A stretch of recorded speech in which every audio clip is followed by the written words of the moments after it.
Assalamualaikum warahmatullahi wabarakatuh. Perkenalkan, nama saya Desi Rahayu dari Prodi PG PAUD dengan NIM 877631422.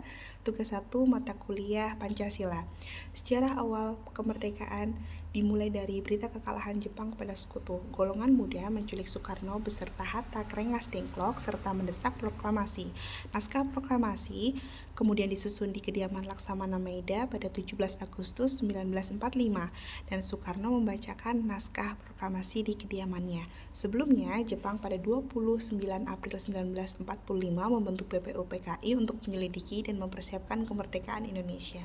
Pada sidang pertamanya, Soekarno menyampaikan pidato lahirnya Pancasila pada 1 Juni 1945 dan mengusulkan 5 prinsip dasar negara. Pancasila resmi oleh PPKI pada sidang tanggal 18 Agustus 1945 setelah adanya perubahan pada rumusan awal Piagam Jakarta untuk menjaga persatuan bangsa. Hasil KMB pada November 1949 adalah pengakuan kedaulatan Indonesia oleh Belanda, tetapi dengan syarat Indonesia menjadi negara federal yang disebut Republik Indonesia Serikat. RIS secara resmi berdiri pada tanggal 27 Desember 1949, konstitusi RIS yang berlaku tidak secara eksplisit menyebutkan Pancasila sebagai dasar negara, tetapi nilai-nilainya tetap diakui dan dijalankan di setiap negara bagian. Dekret Presiden 5 Juli 1959 membubarkan Dewan Konstitusi, kembali menggunakan Undang-Undang 1945, membentuk MPRS, DPAS, sehingga mengawali demokrasi terpimpin. Penyimpangan Pancasila pada demokrasi terpimpin salah satunya adalah demokrasi terpimpin bergeser menjadi demokrasi yang sangat terpusat kepada kekuasaan presiden, di mana pemimpin bertindak sebagai pusat koordinasi politik dan sosial. Keanggotaan lembaga-lembaga penting seperti MPRS dan DPHS diangkat langsung oleh presiden, bukan dipilih secara demokratis melalui pemilu. Presiden Soekarno tidak memiliki batasan masa jabatan yang dianggap menyimpang terhadap UUD 45 yang lama, yang seharusnya membatasi masa jabatan presiden menjadi 5 tahun. Sejarah Pancasila pada Orde Baru ditandai dengan upaya pemerintah Soeharto untuk menegakkan Pancasila sebagai ideologi tunggal dan fondasi negara demi stabilitas dan legitimasi kekuasaan. Hal ini diwujudkan dengan program Pedoman Penghayatan dan Pengamalan Pancasila atau P4.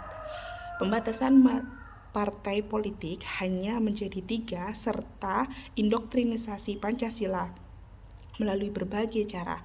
Meski di satu sisi membawa stabilitas, pendekatan ini juga memiliki kelemahan seperti pembatasan kebebasan berpendapat dan berkembangnya kolusi dan nepotisme.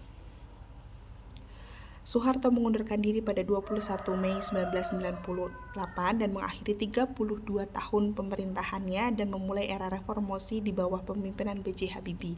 Di bawah kepemimpinan B.J. Habibie terjadi amandemen undang-undang yang ditandai dengan kembalinya Pancasila sebagai dasar demokrasi dan menghargai hak asasi manusia dan kebebasan pendapat, serta upaya untuk mengembalikan nilai-nilainya dalam tatanan negara dan masyarakat. Dengan memahami perjalanan sejarah, saya lebih mengenal Pancasila dan menghormati jasa para pemimpin terdahulu, salah satunya dengan merefleksikan pada keseharian saya yang saat ini menjadi ibu rumah tangga dan mahasiswa di universitas terbuka. Gambaran paling umum yang saya lakukan dan sangat relevan hingga saat ini adalah dengan memperingati Hari Kemerdekaan Republik Indonesia. Jika saya menjadi guru kelak, saya ingin mengajari sedikit demi sedikit makna Pancasila terhadap murid saya nanti. Sementara ini menceritakan sejarah pada anak di rumah dulu dan mengenalkan bentuk warna bendera, lambang bendera, lagu bendera, serta macam-macam cara lainnya. Berikut mungkin yang bisa saya sampaikan. Sekian dan terima kasih.